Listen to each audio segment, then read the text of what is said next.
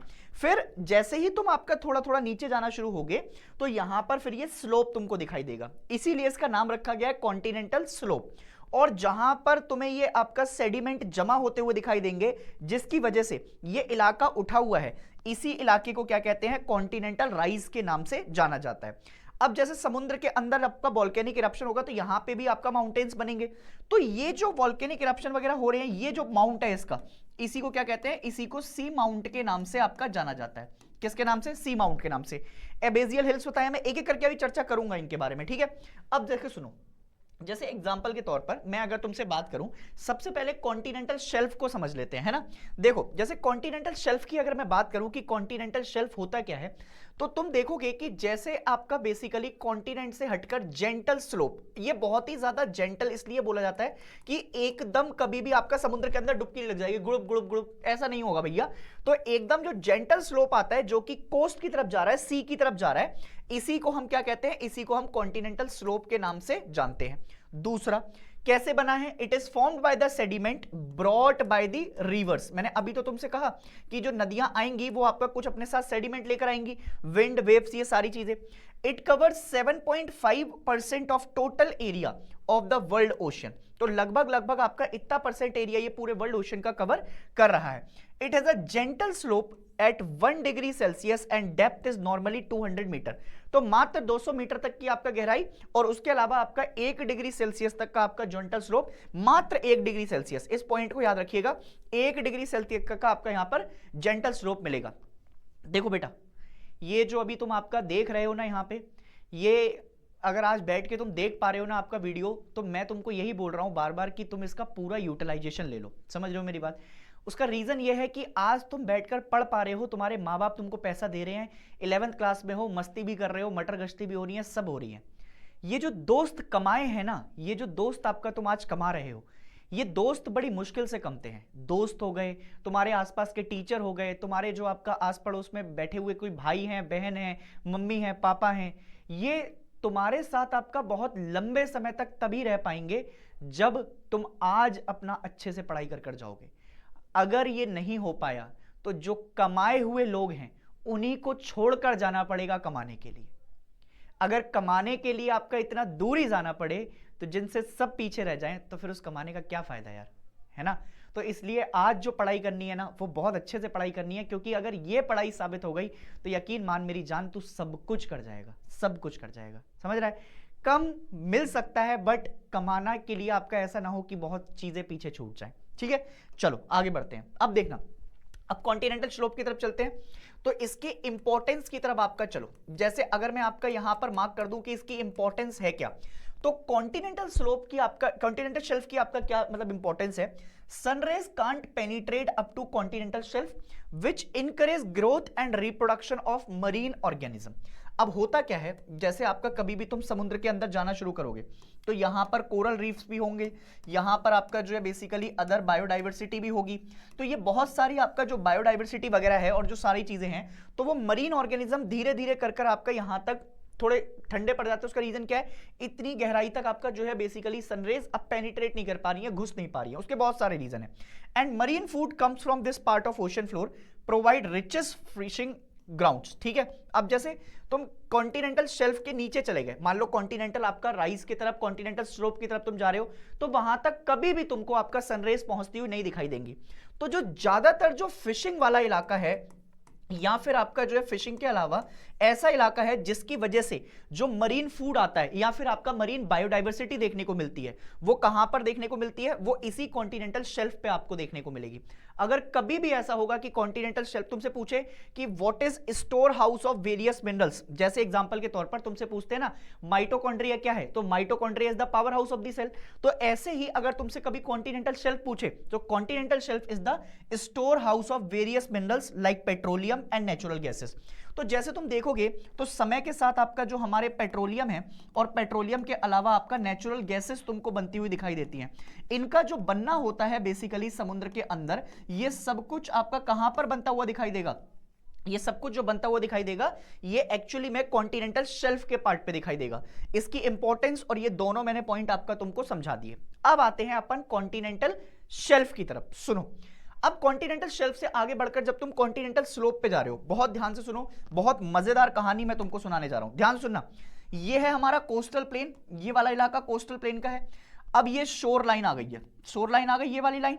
फिर ये आपका कौन सा आ गया, ये आपका जो है बेसिकली कॉन्टिनेंटल स्लो सेल्फ वाला इलाका है।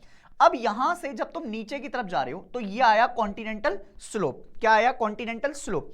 अब कॉन्टिनेंटल स्लोप क्या है, ये कनेक्ट करता है किसको, ध्यान सुनना क्या बोल रहा हूं मैं। इट कनेक्ट्स किस किस को, एक तो कॉन्टिनेंटल शेल्फ को, एक तो कॉन्टिनेंटल शेल्फ को कनेक्ट करता है, और कॉन्टिनेंटल शेल्फ को किसके साथ कनेक्ट करता है, तो ये जो ओशियन बेसिन दिखाई दे रहा है ना तुमको, ये जो ओशियन बेसिन दिखाई दे रहा है, जो समुद्र का आपका हिस्सा दिखाई दे रहा है, इसके साथ कनेक्ट करने का काम करता है। तो जो कॉन्टिनेंटल शेल्फ और ओशियन बेसिन है, दोनों को कनेक्ट करने का काम कौन करेगा, ये करेगा हमारा कॉन्टिनेंटल स्लोप। दूसरी बात, अगर तुम देखोगे तो जो स्लोप का रीजन है वो वेरी करता है आपका 2 से 5 के बीच में, समझ रहे हो मेरी बात। अब जैसे डेप्थ की तरफ जाओगे तो डेप्थ अभी तक मैंने आपका 200 मीटर तक रखी थी, कहां पे, कॉन्टिनेंटल शेल्फ के अंदर। कॉन्टिनेंटल स्लोप में जाओगे तो ये लगभग 3000 मीटर तक नीचे जा सकता है, समझ रहे हो मेरी बात। कितना नीचे तक जा सकता है, 3000 मीटर तक आपका नीचे जा सकता है। मैंने वही सारी चीजें लिखी है, 2 से 5 डिग्री तक आपका जा सकता है बेसिकली क्या, स्लोप। और डेप्थ आपका कैसी है, बेसिकली 200 से 3600 मीटर तक रखिए। वैसे अपन आपका जो है इसको 3000 तक ही कंसीडर करते हैं, इस बात को जरा थोड़ा सा याद रखिएगा। इसके बाद आते हैं अपन कहां पर, डीप सी प्लेन की तरफ। कहां पर चलते हैं, डीप सी प्लेन। अब डीप सी प्लेन क्या है, जब तुम देखते हो जैसे यहां पर आपका ये जाते हो ना, सो दीज आर कोरल्स, समझ रहे हो मेरी बात, इसको क्या कहते हैं, इसको कोरल कहते हैं। सो डीप सी प्लेन क्या होते हैं, ये बेसिकली आपका वो इलाके होते हैं जो कि बिल्कुल एकदम जेंटल देखने को मिलेंगे, बहुत ही ज्यादा आपका कामनेस एरिया। और जो ओशियन बेसिन है, जो हमारे पास ओशियन बेसिन है, उस ओशियन बेसिन का ये आपका क्या है, ये बिल्कुल आपका पार्ट है। सबसे ज्यादा फ्लैटेस्ट, जो मतलब फ्लैट इलाका है, सबसे ज्यादा अगर कोई फ्लैट इलाका मिलेगा और फ्लैट के साथ साथ आपका स्मूथ मिलेगा, दोबारा बोल रहा हूं, सबसे ज्यादा जो फ्लैट मिलेगा और स्मूथ मिलेगा वो इलाका आपका कौन सा होने वाला है, डीप सी प्लेन होने वाला है। और इसकी जो रेंज है वो कहां से है, 3000 मीटर से लेकर और 6000 मीटर तक आपका बेसिकली इसकी डेप्थ नापी जाएगी। So it is covered by fine grain sediments. और यहां पर आपका जो बेसिकली नदियों के द्वारा लेकर आए गए होंगे, जो टूटकर आपका अब हमारे क्या हो गए होंगे, छोटे छोटे ग्रेन्स में तैयार हो गए होंगे, उन ग्रेन्स के आपका सेडिमेंट को इसी से बनते हैं। और क्या है, सेडिमेंट कौन कौन से तरीके के मिल सकते हैं, यहां पर 2 तरीके के सेडिमेंट बहुत इंपॉर्टेंट है, एक तो क्ले और एक आपका सिल्ट। इन दोनों को क्या रखिएगा, याद रखिएगा। चलो भाई, अब आते हैं ओशियनिक डीप्स और ट्रेंचेस की तरफ। अब सुनिएगा, अगर तुम ओशियनिक डीप्स की तरफ जा रहे हो या ट्रेंचेस की तरफ जा रहे हो, so these are the deepest part of the ocean, these are the deepest part of the ocean. They occur at the base of continental slope. कहां पर मिलते हैं, कॉन्टिनेंटल स्लोप के बेस पर मिलेंगे। They are large, narrow and deep in nature. Important बात है, कहां तक जाते हैं, लगभग लगभग 5500 मीटर्स तक आपका बेसिकली एक्सटेंड करते हुए तुमको दिखाई देंगे। किससे बनते हैं, they are formed by the folding and faulting of earth crust. दोनों प्रोसेस होंगे इसमें, एक तो फोल्डिंग भी होगा और फोल्टिंग के साथ साथ क्या होगा, इसकी फोल्डिंग भी होगी। तो फोल्टिंग और फोल्डिंग दोनों का आपका जो रीजन तुमको देखने को मिलेगा ओशियनिक डीप्स और ट्रेंचेस में। मैंने तुमको बताया था Mariana trench is the deepest trench, और कहां पर मिलती है, ये मिलती है आपका पैसिफिक ओशन में। कहां पर मिलती है सर, पैसिफिक ओशन में। वैसे तो मैंने होमवर्क दिया था, पर चलो मैंने सोचा कि बता ही देता हूं, ठीक है। तो ये आपका क्या देखने को मिल रहा है, अब सुनो, अब बहुत ध्यान से सुनना। जब भी 2 प्लेट आपस में ऐसे आपका जो है टकरा रही हैं, तो मैंने तुमको बताया था इसके बीच का रेंज, बीच का आपका पॉइंट क्या मिलता है, जहां से एक भारी प्लेट आपका अंदर की तरफ नीचे घुस जाती है, जो आपका भारी प्लेट होगी वो नीचे की तरफ चली जाएगी। मुझे कमेंट सेक्शन में एक बात बताना, ओशियनिक क्रस्ट या ओशियनिक क्रस्ट और कॉन्टिनेंटल क्रस्ट में से, ओशियनिक क्रस्ट और कॉन्टिनेंटल क्रस्ट में से भारी कौन सी होती है, समझ रहे हो मेरी बात, ये होमवर्क है तुम्हारा। ओशियनिक क्रस्ट और कॉन्टिनेंटल क्रस्ट में से भारी कौन सी वाली होती है। अब मान लो आपका एक प्लेट नीचे की तरफ घुस गई, तो ये जो जोन है ना, ये जो जोन है, इसी को अपन सबडक्शन जोन के नाम से जानते हैं। सबडक्शन जोन क्या हुआ कि अंदर की तरफ आपका धंस गई। अब ये जो धसी ना, इस धसने के कारण आपका क्या बनते हैं, इसी धसने के कारण आपका बेसिकली ट्रेंचेस हमको बनती हुई दिखाई देती हैं। ये बात आपका जरूर याद रखिएगा, क्लियर है इतनी बात। इसके अलावा अब मैं आगे बढ़ूंगा तो पूरा माइनर रिलीफ फीचर है। अब जैसे एग्जाम्पल के तौर पर मैं तुमको मेजर रिलीफ फीचर्स के बारे में अभी बता कर आया हूं, तो उसके अलावा कुछ आपका ऐसे माइनर रिलीफ फीचर भी हैं जो कि हमारे ओशियंस को देखने को मिलते हैं। अब जैसे एग्जाम्पल के तौर पर बहुत ध्यान से सुनना, सबसे पहला जो पार्ट है उसमें आता है मिड ओशियनिक रिजेस। क्या आता है? Mid oceanic ridges. अब मिड ओशियनिक रिजेस क्या होते हैं? ये बेसिकली आपका जो कंपोज्ड होते हैं या फिर जो बनते हैं, इनका बनना जो देखा जाता है, it is by the chains of mountain separated by a large depression. अब होता क्या है कि जैसे मान लो आपका एक बेसिकली पूरी माउंटेन की चेन बन रही है समुद्र के अंदर चेन बनती जा रही है और फिर एक आपका लार्ज डिप्रेशन, मतलब आपका जो है बेसिकली ऐसा डिप्रेशन वाला इलाका जहां पर आपका कुछ धंसता जा रहा है, तो उसी के आपका पार्ट से जब ये अलग होंगे तो उससे क्या बनती है हमारी? उससे बनती है मिड ओशियनिक रिजेस। कहां दिखा दूं? मैं यहां पर दिखा देता हूं। जैसे अगर तुम देखोगे तो भैया ये जो आपका पार्ट बनता हुआ तुम्हें दिखाई दे रहा है ना, एस्थेनोस्फीयर कहां पर है? ये बेसिकली आपका लिथोस्फीयर के नीचे है। तो जब ये आपका अलग अलग पार्ट जाते हुए दिखाई देंगे तो जो डिप्रेशन आपका होगा वो क्या कर देगा? इसको सेपरेट कर देगा और यहां से मिड ओशियनिक रिजेस आपको बनती हुई दिखाई देंगी। और ये किसके कारण होता है? जो माउंटेन्स हैं, माउंटेन्स आपका जो है माउंटेन्स को सेपरेट कर कर जब बनकर निकल कर आती हैं तो इन्हीं को हम क्या कह देते हैं? इन्हीं को हम मिड ओशियनिक रिजेस कह देते हैं। इनकी जो मैक्सिमम पीक्स हो सकती हैं, इनकी जो मैक्सिमम पीक्स हो सकती हैं वो 2500 मीटर्स तक की मुझे आपका दिखाई दे सकती है। इस बात को और थोड़ा सा याद रखना है ना। And even reach above the ocean surface. अब होता क्या है कि कभी कभी जैसे ये माउंटेन आपका राइज कर रहा है, समझ रहे हो मेरी बात, तो ओशियन का पानी आपका क्या होता है? आप 2500 मीटर नीचे से तो थोड़ा सा ऊपर तो आपका दिख ही जाएगी, तो ये वाला इलाका आपका बाहर दिखाई देता है और बाकी जो इतना हिस्सा है ये समुद्र के अंदर, जो माउंटेन्स का है ये समुद्र के अंदर ही रहेगा। अब जैसे एग्जांपल के तौर पर मैं तुमको आइसलैंड के अंदर एक आपका एग्जांपल देता हूं। आइसलैंड में क्या है? आइसलैंड के अंदर एक अटलांटिक रिजेस है जो कि इसका सबसे बढ़िया एग्जांपल है मिड ओशियनिक रिजेस का, ठीक है। अब सी माउंट सुनना। सी माउंट क्या है? सी माउंट बहुत ध्यान से, सी माउंट सुनना सुनना सुनना सुनना सुनना। देखो ये कॉन्टिनेंटल मार्जिन हो गया हमारे पास, कॉन्टिनेंटल राइज हो गया, मैंने तुम्हें आपका ये सारी चीजें बता रखी हैं। कॉन्टिनेंटल स्लोप क्या है ये भी समझ में आ गया, कॉन्टिनेंटल शेल्फ क्या है ये भी समझ में आ गया, कोस्टल प्लेन मतलब समुद्र का इलाका, शोर लाइन मतलब जहां पर समुद्र बिल्कुल आकर टच हो जाता है। अब इसके बाद जो सी माउंट है वो क्या है? जैसे मान लो ये आपका जो है बेसिकली मेरा माउंटेन है, ठीक है, ये सी फ्लोर से आपका जो है ऊपर की तरफ आ गया, ये राइज कर गया। अब ये राइज करता गया सरफेस से आपका ऊपर आ गया। अब जो सी माउंट है ये बेसिकली आपका वॉल्केनो की वजह से इरप्ट होते हुए तुमको दिखाई देंगे, ऐसा जैसे आपका बेसिकली वॉल्केनिक इरप्शन हो रहा है इनके अंदर, समझ रहे हो मेरी बात। और तुम अगर कभी जाओगे तो हवाई आइलैंड का आपका सबसे बढ़िया एग्जांपल तुम देखना पैसिफिक ओशन में दिखाई देता है। ये सबसे बढ़िया एग्जांपल किसका है? सी माउंट का।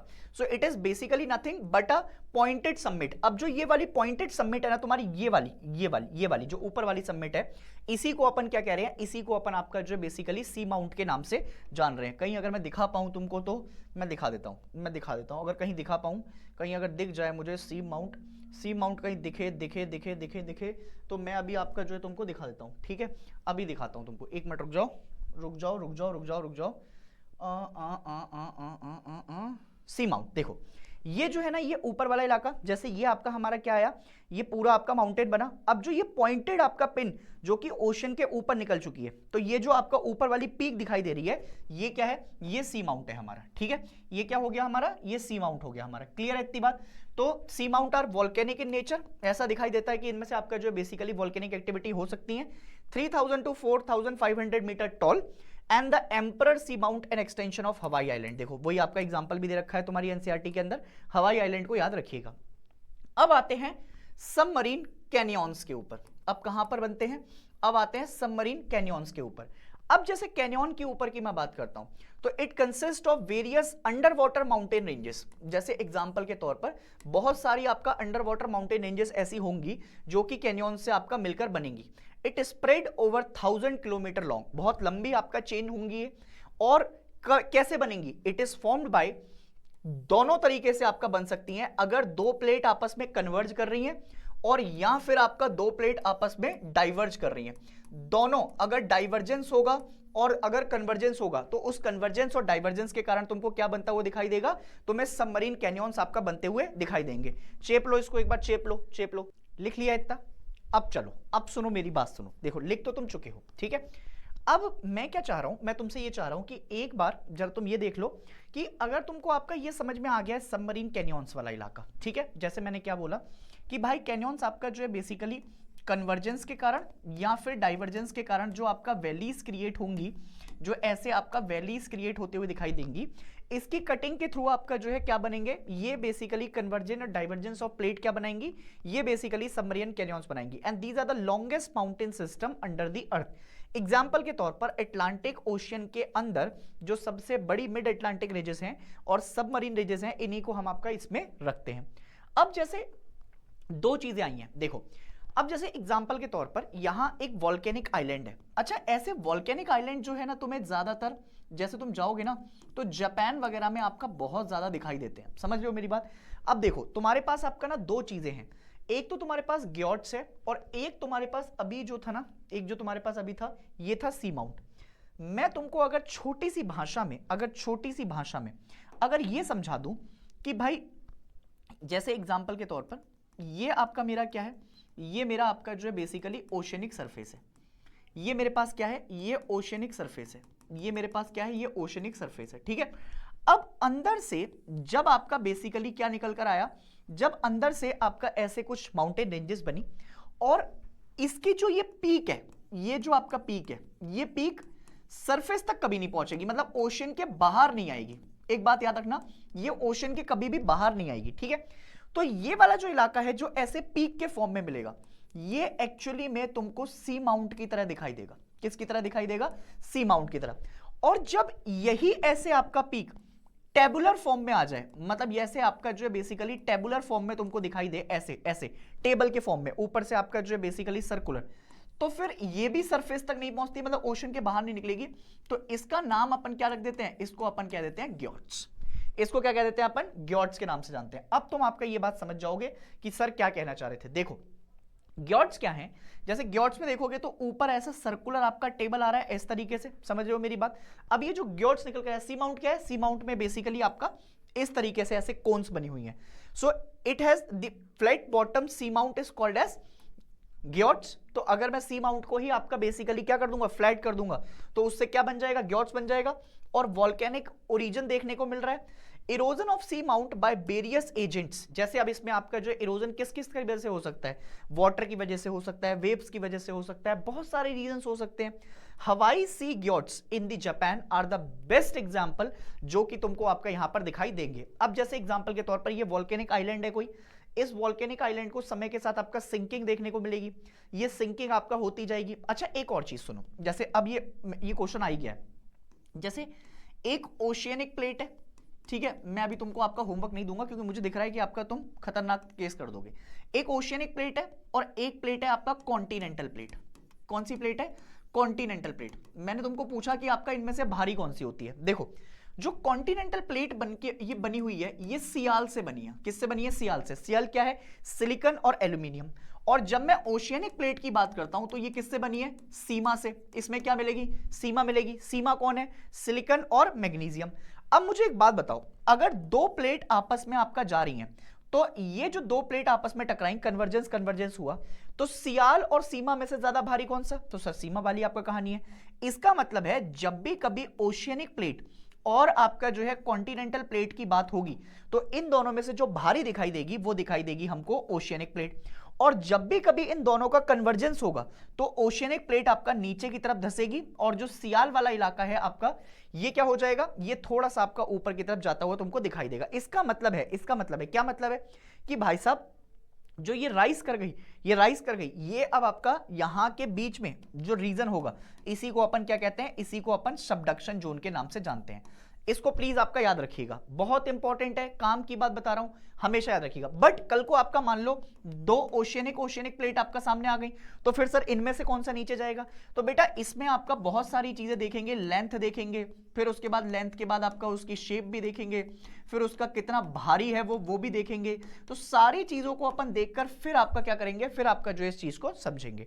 क्लियर है इतनी बात। अब बहुत ध्यान से सुनिएगा आगे। तो ये जैसे तुम अटोल देख रहे हो, अटोल का जो बनना देखा जाता है, अटोल देखोगे ना तुम, अटोल्स की फॉर्मेशन, जैसे मैं अगर तुमको अटोल बताऊं, अगर सुनो मेरी बात, जैसे अटोल की बात जब अपन करते हैं ना, अटोल कैसे बनेंगे, तो अटोल का जो बनना देखा जाएगा तुम्हारे सामने, उसमें जरा थोड़ी सी दो चार चीजें तुम सुन लेना जरा, है ना। देखो जो अटोल्स है ना तुम्हारे, अटोल्स, जैसे ये अटोल रहा तुम्हारे पास, ठीक है। अब ये अटोल्स का आपका कैसा होता है, जैसे एक आपका जो है बेसिकली आइलैंड है हमारे पास, और ये आइलैंड आपका जो है बेसिकली ऐसा रहेगा कि सिंकिंग आइलैंड्स में आपका इनको जाना जाता है। अब ये समुद्र के अंदर आइलैंड्स होंगे और इसी प्रोसेस में आपका लगातार वॉल्केनिक इरप्शन देखा जाएगा। क्या देखा जाएगा? वॉल्केनिक इरप्शन आपका होता रहेगा इनके अंदर। अब ये जो वॉल्केनिक इरप्शन है, ये समय के साथ आपका वॉल्केनिक इरप्शन बाहर जाता रहेगा, और इनसे एक समय के बाद जो आइलैंड है, ये आइलैंड सी माउंट्स आपका बनाते हुए दिखाई देंगे, क्योंकि होगा क्या कि जब ये वॉल्केनिक इरप्शन लगातार होता रहेगा तो एक समय के बाद ये जो आपका बेसिकली हमारे आइलैंड्स हैं, या फिर जो आपका जो ये जो माउंट्स बन रहे हैं, सी माउंट्स बन रहे हैं, ये सरफेस के बाहर आने लग जाएंगे। अब होगा क्या कि जब इसके बाहर आते रहेंगे तो यहां पर ना टाइनी शेल पार्टिकल होते हैं, जिनको तुम किस नाम से जानते हो? जिनको तुम कोरल रीफ के नाम से भी जानते हो। भाई ये जो कोरल रीफ है ना, ये ओशियन बायोडाइवर्सिटी के लिए बहुत ज्यादा इंपॉर्टेंट होती हैं। ओशियन बायोडाइवर्सिटी के लिए आपका इसलिए ज्यादा जरूरी है क्योंकि ये यहां पर ऑक्सीजन देने का काम करती हैं, और पूरे आपका माउंटेन्स के अंदर, मतलब समुद्र के अंदर जितने भी आपका लिविंग पार्ट हैं, जितने भी आपका जो जानवर हैं, वो क्या रहते हैं, वो बहुत ही ज्यादा इनसे आपका मतलब एक तरीके से कह लो कि प्रिवेंट करते हैं या फिर उनसे इफेक्ट रहते हैं। तो ये जो कोरल रीफ्स हैं, ये कोरल रीफ आपका चारों तरफ जमा हो जाएंगी।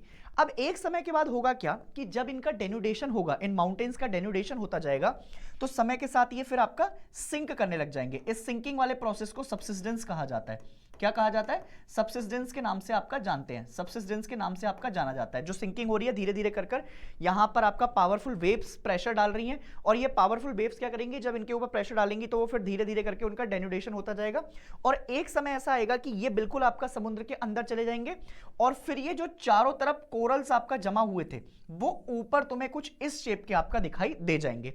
इसीलिए मैंने आपसे क्या कहा कि ये जो मोस्टली फिनोमिना है, ये ट्रॉपिकल कहां पर दिखाई देगा? ट्रॉपिकल ओशियंस में आपको दिखाई देगा, और ट्रॉपिकल ओशियंस में आपका दिखाई देगा। तो तुम इस बात को याद रखना कि ये जो लो आइलैंड्स है, जहां कहां पर मिलते हैं? ट्रॉपिकल ओशियंस के अंदर, फिर consisting of coral reef surrounding a central depression, दबाव। और कहां पर? जैसे अब लगून्स मैंने तुम्हें पढ़ाया था, याद होगा तुम्हें, जैसे एक बैरियर है और ये शोर लाइन है, तो शोर लाइन और बैरियर के बीच में क्या होता है? ये जो आपका यहां पर पानी जमा हुआ होगा, ये जो पानी जमा हुआ होगा, इसी पानी को आपका क्या कहते हैं? इसी पानी को लगून के नाम से जानते हैं। और जब समय, अब ये लगून कैसे बनी? देखो दो तरीके से हो सकता है। एक तो जो आपका बेसिकली कोई कट कटाव करके यहां से आपका कोई समुद्र का पानी या कोई नाली के थ्रू आपका ज्वाइन कर जाए, या फिर जब बहुत ज्यादा समुद्र की लहरें जाती हैं, तो समुद्र की लहरें क्या करती हैं? इसमें आपका लगातार पानी डालती रहती हैं, तो फिर जब ये लेक बन जाती है, जैसे एग्जांपल के तौर पर एक चिलिका लेक, लगून लेक का एग्जांपल है, याद होगा तुमको। चिलिका लेक कहां मिलती है मुझे कमेंट सेक्शन में बताना, ठीक है। तो चिलिका लेक आपका एग्जांपल है, तो इससे brackish water, highly saline water, ये सारी चीजें आपको देखने को मिलेंगी, और इसी से अटोल का फॉर्मेशन हो जाता है। अब मेरे हिसाब से अटोल और ग्योट्स, ये दोनों पार्ट आपका क्लियर हो चुके होंगे। अब हम आगे बढ़ते हैं। अब एबेजियल प्लेन को डीप सी प्लेन के नाम से भी जानते हैं। इसको किस और नाम से भी जाना जाता है? डीप सी प्लेन के नाम से भी आपका जाना जाता है। याद रखिएगा इस बात को। इसको किस नाम से भी जानते हैं? इसको डीप सी प्लेन के नाम से भी जाना जाता है। बहुत ध्यान से सुनो, देखो ये है कॉन्टिनेंट्स, कॉन्टिनेंट के बाद आपका कॉन्टिनेंटल शेल्फ, फिर आपका जो है स्लोप आ गया, फिर स्लोप के बाद आपका ये क्या आ गया? ये सी माउंट आ गया। सी माउंट के बाद जो आपका इनके अंदर दिखाई दे रही है, ये एबेजियल हिल्स है, और ये जो आपको दिखाई दे रहे हैं, ये वॉल्केनिक आइलैंड है। अब ये सबमरीन कैनियंस हैं। कैनियंस तो तुमको पता होगा ना, एकदम आपका जो है बेसिकली ऐसे, ये जो ऐसे जॉर्ज होते हैं, ये बिल्कुल एकदम स्टीप, और जो कैनियंस है वो ऐसे स्टीप की तरह आपका नीचे जाते हुए, इसको अपन क्या कहते हैं? कैनियंस। तो ये तो कैनियन ऊपर दिखाई देते हैं, समुद्र के अंदर भी कैनियन है, ठीक है। अब यहां पर एबेजियल प्लेन है, तो ये वाला जो इलाका है ना, जहां पर आपका जाकर सारे सेडिमेंट आपका जमा हो रहे हैं, गिर रहे हैं, इसी को अपन ने क्या कह दिया? इसी को अपन ने एबेजियल प्लेन के नाम से जाना है। They are flat and smooth in nature, सब क्योंकि सारे सेडिमेंट है तो वो फ्लैटन होते जाएंगे, बाय द टाइम आपका उसके ऊपर पानी करेगा तो वो फिर स्मूथनेस की तरफ चले जाते हैं। तो ये कैसे हो जाएंगे? स्मूथ होते हैं नेचर के अंदर। कैसे होते हैं? Smooth in nature. These plain are covered with the fine sediment। कौन से सेडिमेंट?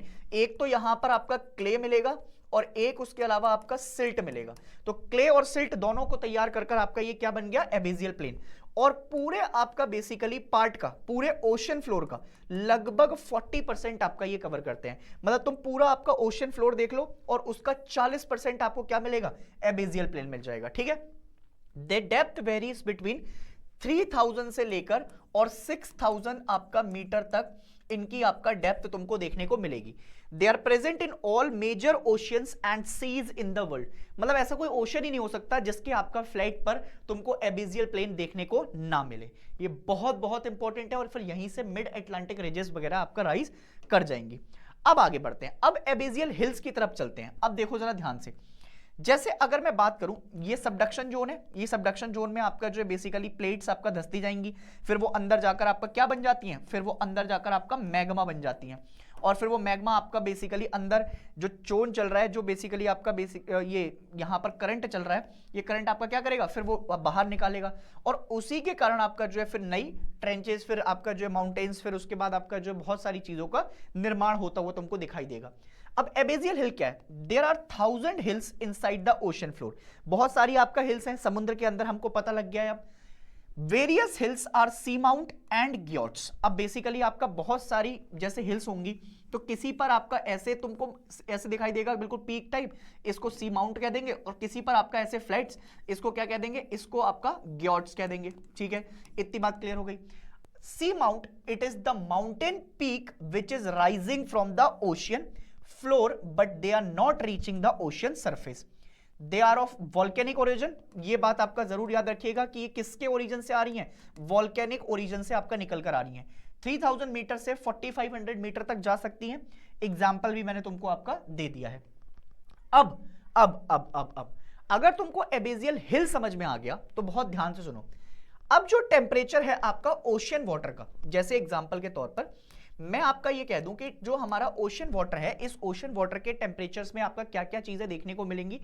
तो ये जो पूरा सेक्शन है, ये जो आपका यहां पर पूरा हमने डिफाइन किया हुआ है, इसमें वर्टिकल वेरिएशंस आपको देखने को मिलेंगे। कैसे वेरिएशंस देखने को मिलेंगे, वर्टिकल वेरिएशंस, क्योंकि टेम्परेचर आपका जो ओशन का है वो राइज करता जाएगा, बट वो बहुत स्लोली राइज करेगा। क्यों, क्योंकि ये कैसी फॉर्म में है, ये लिक्विड फॉर्म में है। और अगर लिक्विड फॉर्म में आप देखते हैं, so ocean water gets heated up by the solar energy. जो हीट आ रही है आपका कहां से, सूर्य देवता से आ रही है, वो क्या करेगी, वो सिर्फ लैंड को आपका हीट नहीं करेगी, वो साथ साथ में आपका जो पूरा ओशन है उसकी भी हीटिंग करती है।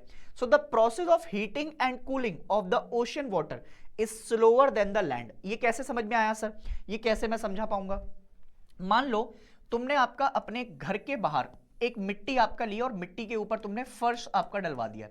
एक तो मिट्टी होती है, मिट्टी बहुत आराम आराम से आपका होती है क्योंकि उसमें सॉइल वगैरह होती है, मिट्टी बहुत ज्यादा तेजी से गर्म नहीं हो पाएगी कंपैरेटिवली फर्श के। अब ये फर्श पर आपका जो है जून जुलाई का महीना इमेजिन करो, तुम जून जुलाई के महीने में आपका इमेजिन करना, तुम घर से बाहर निकल कर आए, तुम घर से बाहर निकल कर आए, समझ रहे हो मेरी बात। मैं घर बना देता हूं एक, ठीक है, बढ़िया सा आपका घर बना देता हूं। तुमने यहां से आपका जो है बाहर की तरफ देखा, ठीक है, और तुम चप्पल बिना पहने आपका बाहर आ गए, तुमने इस पे पैर रखा, तुम्हारा पैर क्या हो गया, जल गया, भयंकर जल गया। बट तुम आपका घर के अंदर पानी उबालने गए, तुम घर के अंदर आपका पानी उबालने गए, तो क्या पानी ऐसा हुआ कि तुमने गैस के ऊपर पानी रखा और पानी उबल गया? नहीं सर, इसके उबलने में आपका टाइम लगेगा, इसके उबलने में आपका क्या लगेगा, टाइम लगेगा। और उबलने में जब टाइम लगेगा तो उस टाइमिंग के आपका कारण ही ये कैसे फेज में है, ये लिक्विड स्टेज में है, और लिक्विड स्टेट में होने के कारण ये बहुत आराम आराम से आपका राइस करेगा, बॉईल करेगा। और जो हमारा ये वाला आपका बेसिकली कैसा है, ये सॉलिड स्टेट है, ये सॉलिड स्टेट आपका बहुत तेजी से आपका क्या हो जाएगी, गर्म हो जाएगी। तो वो यही बात आपका यहां पर लिखी हुई भी है कि जो हमारा आपका heating and cooling of oceanic water है वो कंपैरेटिवली स्लो है। किसके कारण, वो लैंड के कारण आपका स्लो देखने को मिल रहा है। अब आते हैं ऐसे कौन कौन से फैक्टर्स हैं, यहां से एक क्वेश्चन आप मान के चलना कि आपके टीचर आपको दे सकते हैं स्कूल के अंदर कि what are the factors that are affecting temperature distribution. So there are different patterns. जैसे एग्जांपल के तौर पर सबसे पहले हम जो बात करते हैं वो लैटिट्यूड की बात कर लेते हैं। अब तुम पूछोगे कि यार लैटिट्यूड पे कैसे अपन बात करेंगे, तो जैसे एग्जांपल के तौर पर तुम जैसे जैसे जैसे जैसे जैसे जैसे लैटिट्यूड में आपका चेंजेस देखते जाओगे तो टेम्परेचर अगर तुम देखोगे तो जो सरफेस वाटर का टेम्परेचर है, जो सरफेस वाटर का आपका टेम्परेचर है वो डिक्रीज करेगा from the equator towards the pole. दोबारा बोल रहा हूं, जो टेम्परेचर है सरफेस वाटर का वो डिक्रीज करेगा from the equator towards the pole. क्यों क्यों क्यों क्यों? क्योंकि जो अमाउंट ऑफ इंसोलेशन है या अमाउंट ऑफ सन रेज है, जो अमाउंट ऑफ इंसोलेशन है या अमाउंट ऑफ सन रेज है वो कंपैरेटिवली इक्वेटर के कंपैरिजन में पोल्स पर कम देखने को मिलेगी। इक्वेटर पर तो सीधी लाइटें आ रही हैं, सीधी लाइटें पड़ रही हैं, इक्वेटर पर सीधी लाइटें पड़ रही हैं, तो जो सीधी लाइटें पड़ रही हैं वो अब क्या करेंगी, ज्यादा गर्म करेंगी, और पोल्स पे जाओगे तो वहां पर आपका क्या होगा, लाइट कम पहुंच पाएगी। तो इसी का वही मतलब आया निकलकर कि जो टेम्परेचर ऑफ सरफेस वाटर है वो डिक्रीज करता है from the equator towards the pole because the amount of insolation decreases poleward. पहला समझ में आ गया, पहला लैटिट्यूड समझ में आ गया कि जैसे जैसे लैटिट्यूड में बढ़ेंगे जो अमाउंट ऑफ हीट है, जो अमाउंट ऑफ इंसोलेशन है सन से, वो आपका क्या होता जाएगा, कम होता जाएगा। दूसरा, unequal distribution of land and water. Example के तौर पर तुम एक तरीके से आपका इक्वेटर से, इक्वेटर जैसे इंडिया वाला पार्ट है, इंडिया से आपका रशिया की तरफ चलो, साइबेरिया, फिर और ऊपर आर्कटिक ओशन की तरफ, तो क्या तुम्हें जो आपका लैंड मास डिस्ट्रीब्यूटेड है या फिर जो आपका हमारी कंट्रीज हैं, क्या वो इक्वली डिस्ट्रीब्यूट दिखाई देंगी कि जितनी आपका लैंड इंडिया के पास है उतनी ही लैंड मंगोलिया के पास है, या फिर रशिया के पास जितना लैंड है उतना इंडिया के पास है? Answer is no. तो ऊपर से नीचे आने में डिफरेंट डिफरेंट लैंड मास का अनइवन डिस्ट्रीब्यूशन कर रखा है, और जब हम अनइवन डिस्ट्रीब्यूशन देखते हैं तो पानी का भी आपका डिस्ट्रीब्यूशन क्या है, अलग है। वही बात यहां पर है, ocean in the northern hemisphere receives more heat. तो जो ऊपर वाले नदर्न हेमिस्फीयर वाले हैं उनमें ज्यादा हीट आएगी due to their contact with larger extent of land. अब ये ज्यादातर आपका लैंड के पार्ट्स हैं इनके पास, तो यहां पर जो हीटिंग प्रोसेस है वो क्या हो जाएगी, ज्यादा हो जाएगी then the ocean in southern hemisphere. तो सदर्न हेमिस्फीयर में ये चीज क्या रहेगी, कम रहेगी। बहुत बढ़िया। अब तीसरी चीज होती है आपके पास प्रिवेलिंग विंड्स। अब ये प्रिवेलिंग विंड्स आपका कौन सी, प्रिवेलिंग विंड्स अगर देखोगे तो ये सारी विंड्स जैसे आपका बेसिकली कौन सी, एक तो north easterly basically trades winds, फिर उसके बाद आपका वेस्टर्लीज, फिर उसके बाद पोलर ईस्टर्लीज, तो इन्हीं को अपन प्रिवेलिंग विंड की कैटेगरी में रखते हैं। तो जब विंड ब्लो करेगी, विंड कहां से ब्लो करेगी, land towards the ocean, land से आपका ओशन की तरफ जा रही है, लैंड से ओशन की तरफ जा रही है। Drive warm surface water away from the coast. तो जब ये जा रही है तो जितना भी आपका गर्म पानी होगा वो क्या लेके जाएगी, उसको दूर लेकर जाएगी, resulting in the upwelling. Upwelling मतलब आपका जो है, जैसे एग्जांपल के तौर पर अभी यहां पर आपका गर्म पानी था, अभी यहां पर आपका गर्म पानी था, अब यहां से आपका हवा चली ऐसे सर सर सर, तो ये जो नीचे ठंडा पानी प्रेजेंट है, ये जो ठंडा पानी प्रेजेंट है, ये वेट ही तो कर रहा था कि जैसे ही गर्म पानी आपका क्या हो, गर्म पानी आपका दूर जाए, यहां से जो ठंडा पानी है, ये ठंडा पानी कहां आ जाएगा, ऊपर आ गया। अब अपवेलिंग ऑफ आपका कोल्ड वाटर जब देखने को मिला तो यही अपवेलिंग ऑफ कोल्ड वाटर क्या आएगा, ऊपर आ जाएगा। It result in the longitudinal variation in the temperature. Contrary to this, onshore winds pile up warm water near the coast and raises the temperature. तो अब जो ऑनशोर विंड होती है, जो बिल्कुल आपका समुद्र के किनारे चल रही होती है, वो क्या करती हैं, ज्यादातर गर्म वाटर को इकट्ठा करती हैं, ऐसे इकट्ठा करके लेकर आती हैं समुद्र के किनारे, और जब ये समुद्र के किनारे आपका लेकर आएंगी तो उससे क्या होगा, जो हीटिंग है वो कंपैरेटिवली आपका क्या हो जाएगी, ज्यादा हो जाएगी, टेम्परेचर आपका क्या करेगा, राइज करेगा। बात समझ में आ गई, क्लियर हो गई इतनी बात? बहुत बढ़िया, मुझे उम्मीद है कि इतनी बात तो समझ में आ गई होगी। अब आते हैं आगे, ओशन करंट्स की तरफ चलें। ओशन करंट समझोगे, देखो वार्म ओशन करंट और कोल्ड ओशन करंट दो तरीके के करंट है। जैसे एक तो आपका जो है, मैं ओशन करंट की बात कर दूं, अगर मैं ओशन करंट की आपका बात करता हूं तो इसमें एक तो है वार्म और एक है आपका कोल्ड, ठीक है। अब जैसे एग्जांपल के तौर पर अगर कोई आपका सरफेस है, ठीक है, अगर ये आपका कॉन्टिनेंट है, किसी भी तरफ अगर वार्म ओशन करंट देखने को मिल रहा है, वार्म ओशन करंट देखने को मिल रहा है, तो इस वार्म ओशन करंट के कारण होगा क्या कि यहां पर जो वार्म विंड्स हैं वो राइज करेंगी, और इनके राइज करने से आपका जो है क्लाउड्स बनेंगे, और क्लाउड्स बनने से आपका प्रेसिपिटेशन होगी, और प्रेसिपिटेशन होगी तो ये वाले जो रीजंस हैं, ये वाले रीजंस जो हैं, यहां पर क्या हो सकता है, यहां पर आपका बारिश हो सकती है। इसका मतलब यहां पर जो लैंड है वो कंपैरेटिवली आपका कैसे रहेगी, गर्म रहेगी। अगर मैं यहीं पर सिनेरियो चेंज कर दूं और कोल्ड ओशन करंट लेकर आ जाऊं, तो अब जो सारी हवा है वो सबसाइड करेगी, नीचे की तरफ बैठेगी, तो इसका मतलब यहां पर हाई प्रेशर और अगर हाई प्रेशर है तो फिर यहां पर किसी भी तरीके से हवा का राइज होना नहीं देखा जा सकता, और यही बात आपका यहां पर बताई गई है। Warm ocean current raise the temperature rise करेंगे in cold areas while the cold current decreases the temperature in the warm ocean areas. Example के तौर पर गल्फ स्ट्रीम। अब तुम कहोगे सर ये गल्फ स्ट्रीम कहां पर है, तो मैं तुमको आपका ऐसा बोलूंगा कि जैसे जैसे अगर मान लो, ठीक है, अगर मान लो मैं तुमको ये कह दूं कि थोड़ी देर के लिए आपका तुम नॉर्थ अमेरिका की तरफ आपका चल दिए, तो इसमें 3 कंट्री, एक कनाडा, एक आपका यूएसए, और यूएसए के बाद एक कौन सी, मैक्सिको, ठीक है, ये 3 कंट्री दिखाई दे रही हैं। और ये वाला रीजन कौन सा है सर, इसको कहते हैं अपन अलास्का, ठीक है, इसको क्या कहते हैं अपन, अलास्का के नाम से जानते हैं। यहां पर कौन सा ओशियन, यहां पर नॉर्थ अटलांटिक ओशियन। कौन सा ओशियन, नॉर्थ अटलांटिक ओशियन।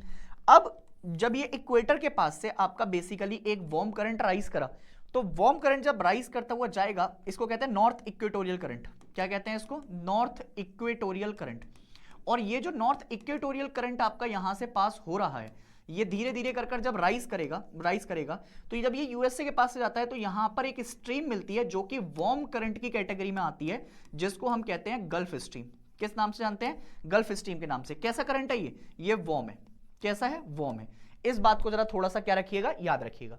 तो अगर तुमको आपका कभी जाना है तो तुमको आपका गल्फ स्ट्रीम देखने कहां पर जाना पड़ेगा, नॉर्थ अमेरिका के पास आपका जाना पड़ेगा। क्लियर है इतनी बात, कोई दिक्कत परेशानी तो नहीं है। तो ये क्या आ गया, ये गल्फ स्ट्रीम आ गया जो कि वार्म करंट है, raises the temperature near the eastern coast of North America. अच्छा एक और बात, अब ये कौन सी साइड है, ये आपका जो है बेसिकली वेस्टर्न साइड है, और ये वाली साइड कौन सी है, ये ईस्टर्न साइड है। इसीलिए आपका ईस्टर्न साइड का टेम्परेचर क्या हो रहा है, राइज कर रहा है। अब अगर ये ईस्टर्न साइड का टेम्परेचर आपका राइज कर गया तो क्या होता है, दूसरा, North America and the west coast of Europe will be while the Labrador current. अब तुम कहोगे लेब्राडोर करंट कहां पर है, ये कहां पर है, ये कहां से आ गया, तो तुमसे भैया अगर मैं लेब्राडोर करंट की बात करूं तो लेब्राडोर करंट आपका जो है बेसिकली बहुत ही इंपॉर्टेंट है, और ये कोल्ड करंट के नाम से जाना जाता है। देखो the north east coast of North America, इसको आपका क्या देखेंगे, ये बिल्कुल एकदम आपका क्या कर देगा, ठंडा इलाका आपका बना देगा। कहां देखने को मिलेगा नॉर्थ, ये लेब्राडोर यहीं पर आपका देखने को मिलेगा, नॉर्थ अमेरिका वाली साइड में ही, है ना। अब ये बात क्लियर हो गई तुम्हारी। अब आते हैं आपका टेम्परेचर ऑफ ओशन वाटर की तरफ। सुनो, all these factor influence the temperature of the ocean current locally. बिल्कुल उस इलाके की जो आसपास की टेम्परेचर होगी, जो वहां की हवाएं होंगी, उसको इंपैक्ट करेंगे ये क्या, जो टेम्परेचर है ओशन वाटर का।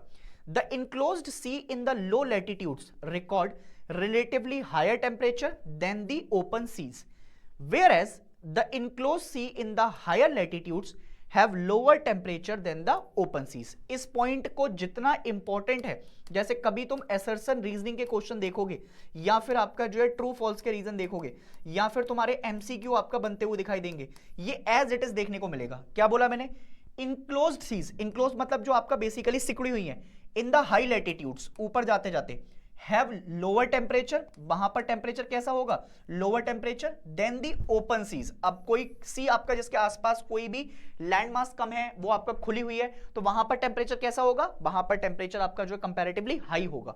ठीक है, आते हैं आगे।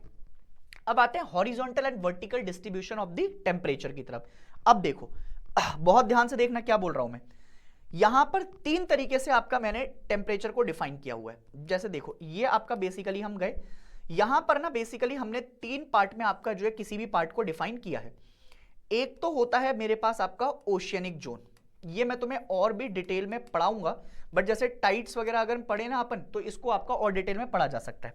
अब जैसे ही तुम ओशियनिक जोन के नीचे गए, तो यहां से लगभग 200 मीटर जब तुम नीचे जाओगे, 200 मीटर, जैसे आपका तुमने यहां पर जाना शुरू किया, तो ये तुम 200 मीटर नीचे गए ना, ये वाले इलाके तक 200 मीटर तक, तो इस 200 मीटर के इलाके को अपन फोटिक जोन के नाम से जानते हैं। फोटिक जोन के नाम से, किस नाम से जानते हैं, फोटिक जोन के नाम से जानते हैं, फोटिक जोन के नाम से।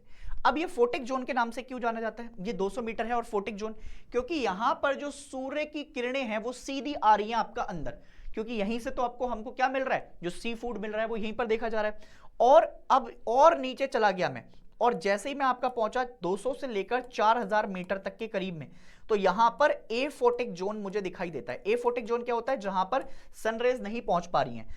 और नीचे चला गया तो फिर यहां पर आपका बिल्कुल एकदम फ्लैट सरफेस, और बिल्कुल सॉफ्ट पार्ट जिसको हम क्या कहते हैं, जिसको हम एबेजियल प्लेन के नाम से भी जानते हैं, जिसको हम किस नाम से जानते हैं, एबेजियल प्लेन या जोन। ये जो पूरा आपका पार्ट है, ये जो पूरा पार्ट है जो मैंने तुम्हें अभी समझाया, फोटिक जोन से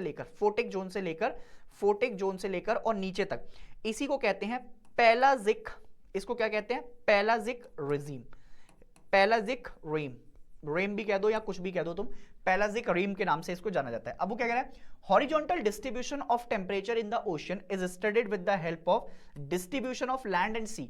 तो अगर मुझे हॉरिजॉन्टल डिस्ट्रीब्यूशन पढ़ना है तो मुझे ये पता करना पड़ेगा कि टेम्परेचर कैसे कैसे लैंड आपका डिस्ट्रीब्यूटेड और कितना सी में आपका डिस्ट्रीब्यूटेड है। In the northern hemisphere distribution of land is more as comparative to southern hemisphere. Important point है, एज इट इज मार्क कर लेना। कभी भी पेपर में आ सकता है कि जो नदर्न हेमिस्फीयर में लैंड का डिस्ट्रीब्यूशन है क्या वो सदर्न हेमिस्फीयर के कंपैरेटिव में ज्यादा है या कम है, तो वो तुम्हें यहां से पता लग जाएगा। Ocean in the northern hemisphere have higher temperature like Pacific ocean comparative to southern hemisphere in the Antarctica. तो याद रखना कि जो ओशियन आपका है नदर्न हेमिस्फीयर में, उनका टेम्परेचर कैसा है, उनका टेम्परेचर आपका ज्यादा है। क्यों ज्यादा है, लैंड मास ज्यादा है। Temperature in the oceans of tropical zone is 27 degree Celsius. Cyclone आने के लिए कंडीशन मैंने बताई थी, कंपैरेटिवली आपका 27 डिग्री टेम्परेचर होना चाहिए। 14 degree Celsius is temperate latitude and 0 degree near the poles. तो ये टेम्परेचर अब क्या होता जा रहा है, कम होता जा रहा है जैसे जैसे आपका ऊपर जा रहे हैं।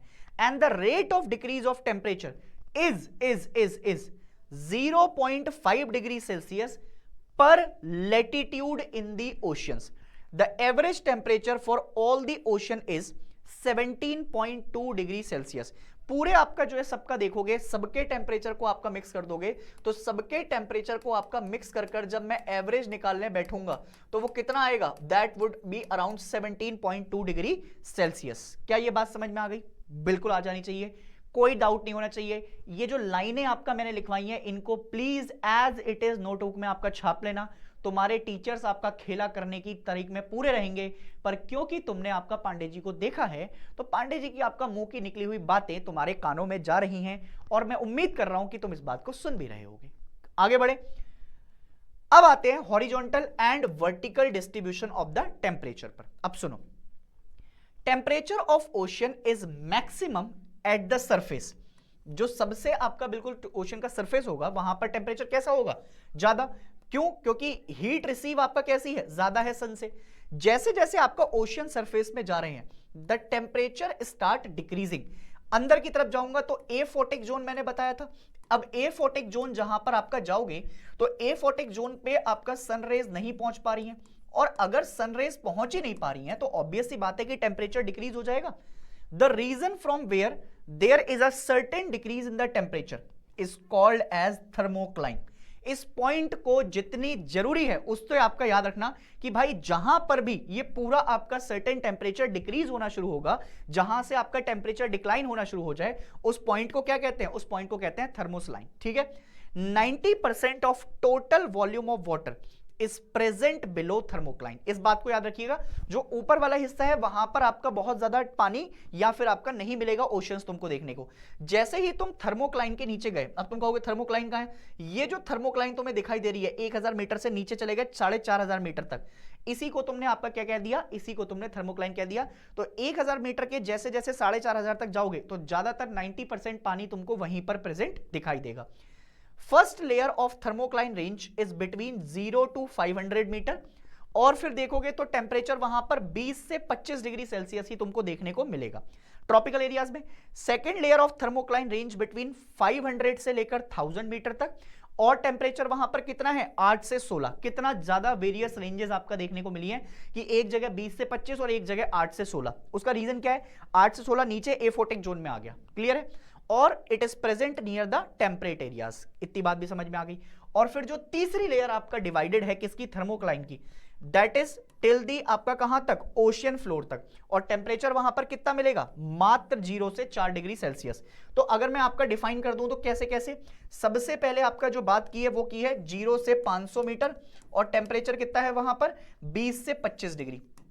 ठीक है, दूसरा 500 से आपका नीचे चले गए 1000 मीटर तक, 1000 मीटर तक जाते जाते 8 से 16 डिग्री टेम्परेचर, और नीचे चले गए तो भैया आपका अब तो फिर तुम सरफेस की तरफ भी चले जाओ और वहां पर टेम्परेचर 0 से 4 डिग्री सेल्सियस तक आपका तुमको देखने को मिलेगा।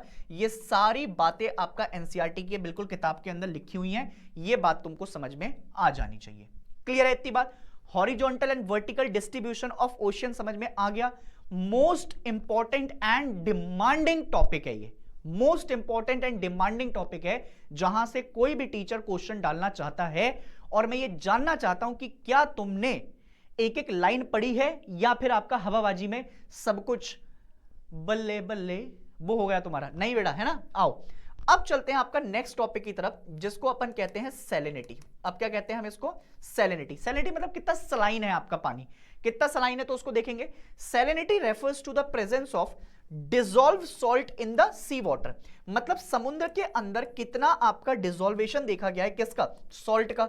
अब सॉल्ट को तुम NaCl भी लिख सकते हो, सोडियम क्लोराइड, समझ रहे हो मेरी बात? तो यहां पर आपका जब तुम जाओगे, it is calculated as PPT की फॉर्म में, समझ रहे हो मेरी बात? पार्ट्स पर बताना मुझे, parts per 1000 gram of sea water. मुझे पता तुमको पीपीटी की आपको फुल फॉर्म भी नहीं आती है, क्योंकि किताबें खुली हो तो पता हो, समझ रहे हो मेरी बात? तो पीपीटी की फुल फॉर्म है parts per 1000 gram of sea water and the average salinity, average मतलब आपका पूरी सारे ओशन की आपका सैलिनिटी निकालेंगे, so that would come around 35 per 1000 gram of sea water. Clear है? तो वो किस किस चीज के ऊपर डिपेंड करेगी? अब जैसे एग्जांपल के तौर पर देखो, सबसे पहले आपका तुम्हारा क्या है? टेम्परेचर। टेम्परेचर जैसे एग्जांपल के तौर पर अगर मैं तुमको बताऊं, ऐसे एरियाज जो कि इक्वेटर के आसपास हैं, ऐसे एरियाज जो कि आपका इक्वेटर के आसपास हैं, वहां पर कंपैरेटिवली जो टेम्परेचर है, जो कंपैरेटिवली आपका टेम्परेचर है वो कैसा मिलेगा? ज्यादा मिलेगा, which result in high evaporation and adding salt on the ocean surface। अब मेरी बात सुनो, मान लो कि मैं इक्वेटर के आसपास खड़ा हूं, ये इक्वेटर है मेरी, ठीक है, ये इक्वेटर है। अब इस इक्वेटर के आसपास अगर मैं खड़ा हूं, इस इक्वेटर के आसपास मैं खड़ा हूं, तो मुझे एक बात तो समझ में आ रही है कि यहां पर आपका सूरज की जो किरणें हैं वो ज्यादा आ रही हैं, सूरज की किरणें ज्यादा आ रही हैं। अब अगर सूरज की किरणें इस इलाके पर आपका ज्यादा आ रही हैं, तो इसका मतलब है यहां पर पानी जो इवेपोरेट होगा वो ज्यादा। अब जब पानी इवेपोरेट हो गया तो यहां पर क्या मिलेगा? यहां पर आपका जो ओशन सरफेस है उस पर सॉल्ट निकल के आने लग जाएगा, और फिर वो आपका जो तुम्हें सैंड बीचेस में सॉल्ट आपका दिखाई देता है बाहर गिरा हुआ, वो भी दिख जाएगा। दूसरा होता है फ्रेश वाटर। फ्रेश वाटर में areas which receive fresh water from reverse have low salinity. ऐसे इलाके जहां पर फ्रेश वाटर रिवर से आपका कम आता है, या फिर ऐसा कह लो receive fresh water from rivers, जहां पर भी आपको जैसे रिवर्स आ रही हैं अपना सारा पानी लेकर, तो ज्यादातर जहां पर आपका रिवर्स ज्यादा पानी लेकर आएंगी वहां पर आपका सैलिनिटी कैसी होगी? कंपैरेटिवली आपका लो होगी, ऑब्वियस सी बात है। और जब फ्रेश वाटर आपका मिल जाता है किसके साथ? सॉल्टी वाटर के साथ, दस रिड्यूसेस इट्स सैलिनिटी। और इससे क्या हो जाती है? इससे इसकी सैलिनिटी रिड्यूस हो जाती है। एक बात और याद रखना, जब भी कभी फ्रेश वाटर, किसका फ्रेश वाटर?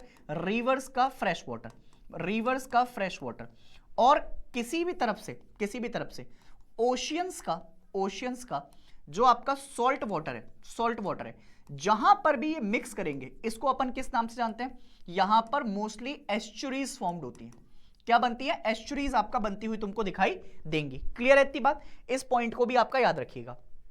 तीसरा, ocean current. Warm ocean current carry high saline water to the area they move on the cold current carry less saline water. याद रखना, कोल्ड करंट के पास आपका कम सैलिनिटी, वार्म ओशन करंट के पास आपका सैलिनिटी ज्यादा, क्योंकि इवेपोरेशन ज्यादा है। क्लियर है इतनी बात? अब जैसे यहां पर कुछ देख रहे हो, the salinity of the water in the surface layer of ocean depends mainly on, किस चीज के ऊपर? दो चीजों के ऊपर, एक तो इवेपोरेशन कितनी हो रही है, और इवेपोरेशन के साथ आपका प्रेसिपिटेशन कितनी हो रही है।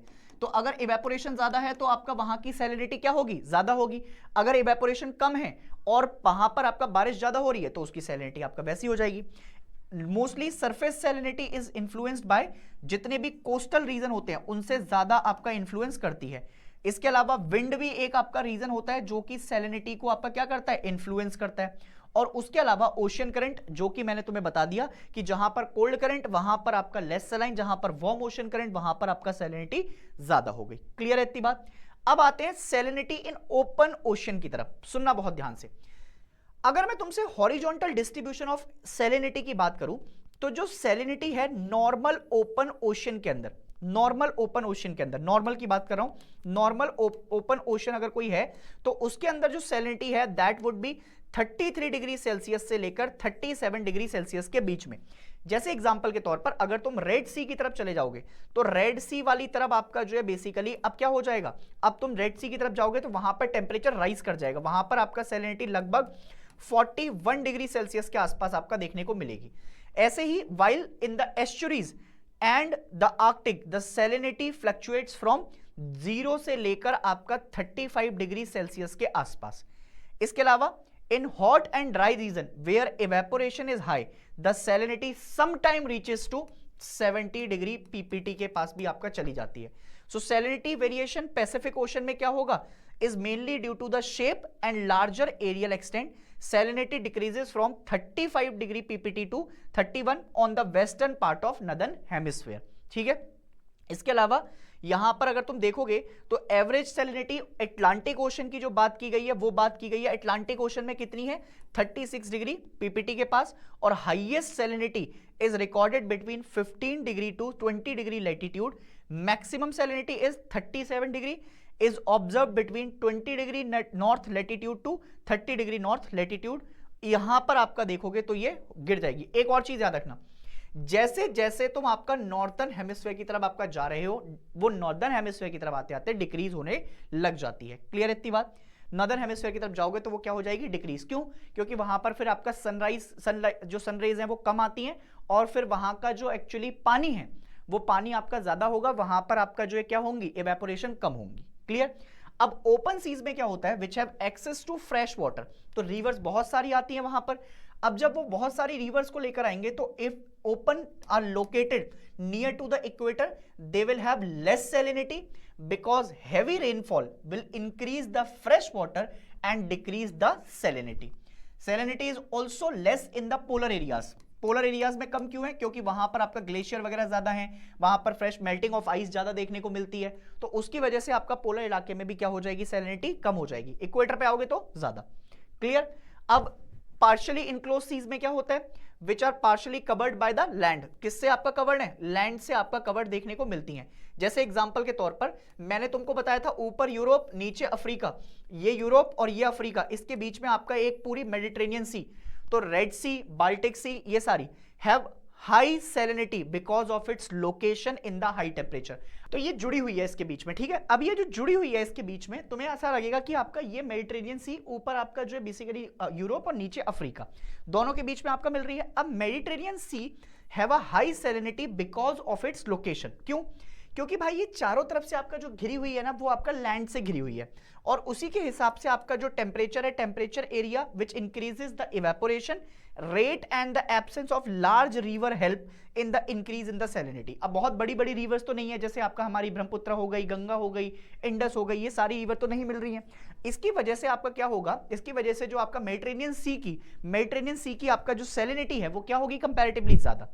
सैलिनिटी ऑफ इनक्लोज सी, अब जैसे इनक्लोज सी आपका जो चारों तरफ से घिरी हुई है, are the sea which are covered from all the side. Example के तौर पर एक लेक है टर्की के अंदर जिसको हम कहते हैं lake one, have the highest salinity, कितनी है, 330 पीपीटी। भाई साहब खतरनाक लेवल पे जा चुकी है।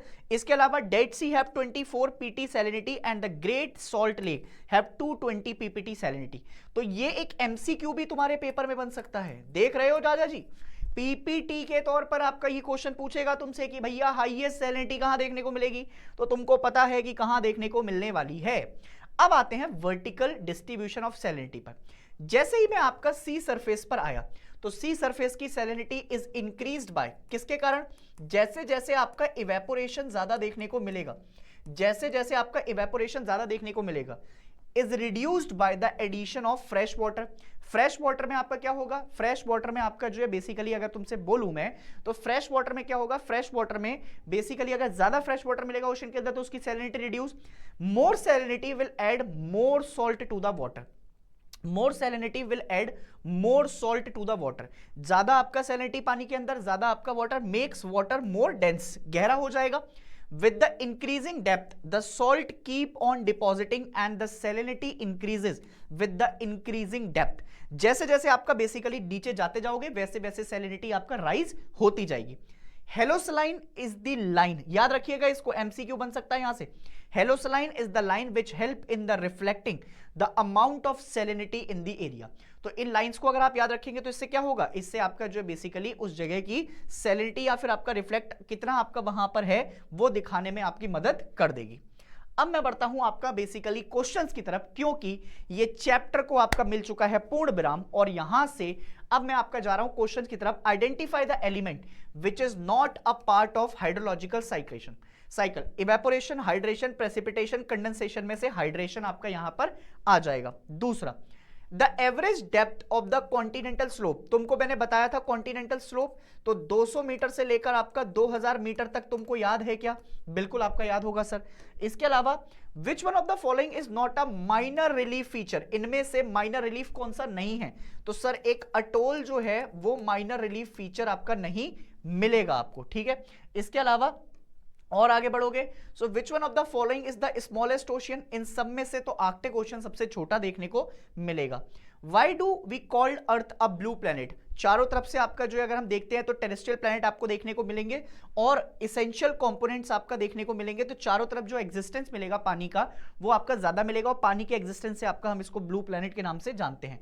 ट्रेंचेस वगैरह की बात करेंगे तो कुछ वेरियस ट्रेंचेस. मरियाना ट्रेंच सबसे डीपेस्ट ट्रेंच है, उसके बाद पुरितकोनो ट्रेंच, फिर आपका सुंडा ट्रेंच, ये आपका देखने को मिल जाएगी.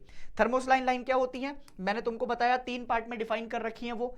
एक तो आपका बेसिकली जब तुम जाओगे 0 से 200 मीटर या 500 मीटर तक के करीब, फिर 500 से आपका 1000 के करीब और 1000 से फिर आपका डेप्थ तक जब तुम चले जाओगे तो फिर उनके हिसाब से आपका थर्मोक्लाइन लाइन डिवाइडेड हो रखी है.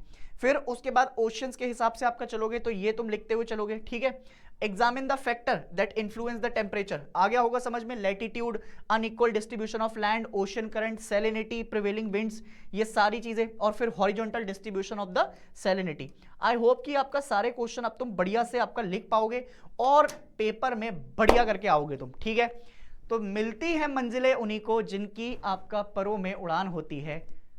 बातों से क्या होता है गालिब, बातों से क्या होता है गालिब, हौसलों में जिनकी बुलंदियां होती हैं. पढ़ते रहो, मुस्कुराते रहो और ladies and gentleman, believe in yourself. This is the year where there is everything going to be change for you. You are going to bring lots of happiness to your parents. Keep self confidence in yourself, keep studying, study hard and will meet in the next chapter. तब तक के लिए अपना ध्यान रखिए. जय हिंद.